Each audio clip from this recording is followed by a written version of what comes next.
What do we do if we have a hole in our clothes and we don't want to discard them? Well, we can patch the hole. Now we can use this technique in our image editing in a variety of ways. Content-aware fill often does this automatically for us, but not always. The patching of an image is a technique I've used for probably more than 20 years now. It can help us to cover a large, unsightly distraction. We could use it to just cover a highlight. And this technique is the basis of repairing old images, especially when parts of the image are missing. The technique is remarkably simple. It requires a quick and easy selection, feathering the edge of that selection, then copy and pasting that selection to a new layer in Photoshop. Sometimes we need to flip the patch vertical or horizontal to make it fit. So let's make a start with this image, and the techniques are identical for this and all the examples we've just seen. Now I've got the freehand selection tool selected from the toolbox. I'm going to make a selection. I'll avoid that little light area there if I can, somewhere down halfway through that timber and back up to the top. Now I want to soften the edge just a little bit so it blends in nicely. Select and mask will do that. That looks about right, 70 odd pixels here. I'm going to output this to a new layer.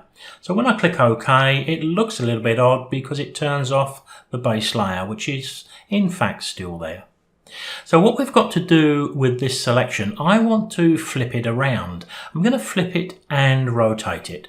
So let me turn both of them on, but selecting the patch that I've just made, I'm going to go to Edit, Transform, Flip Horizontal.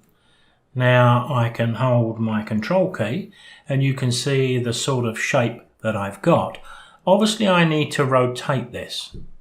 Now we can do that with the Transform tool. We'll find that in the Edit menu, but Control T is a nice simple way to bring that on screen. Then I can click and drag to rotate my patch. I can move it around, and with a little bit of care I can have my picture fixed in no time. Now you can see that if I come a little bit too far to the right, I start to encroach on the bird. So in this instance I've got to be careful not to do that. But it doesn't really matter even if that happens a little bit, because we can nudge the patch around using those cursor control keys, which is sometimes a little more convenient. But once I hit the Enter key to commit that change, if I had any pixels encroaching onto the back of the bird, then I could fix them in layers by simply applying a layer mask to the right of my patch. Now we're going to need to do that in some certain circumstances. Now let's just assume here that I want to cover up this dark area by the back of the bird. So I would need to move my patch to the right. Picking up my Move tool, I'm going to use my cursor control keys to the right. And I'll drop it down a little bit to line up the timber. But you can see now that the patch that I've created is not only encroaching over the bird, but it also leaves us a little bit to repair at the top left corner. Neither of those are going to be a problem.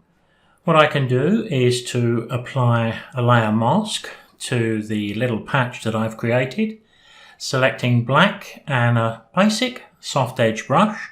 You can adjust the flow rates to suit how you're working, but I can quickly remove any of the pixels in that strategic area. And of course you would do this with the image more enlarged, so you could be a little more careful with your work. Now when it comes to dealing with the top left corner, I've got enough content on this patch to just repeat it. So why don't I hit Ctrl J to copy that patch to a new layer. Then the one that's sitting underneath, if I use my cursor control keys again, I should be able to move that patch to the left and I should be able to cover up the corner. But of course you can see we've got a little bit of a problem here with density, so we'd need to move it around until it blends nicely. But of course we still have that straight edge. There we can see it. So all I've got to do is to select the mask there, and I can just blend that in nicely, and we would be done. To finish, we would flatten those 3 layers. There's the patch.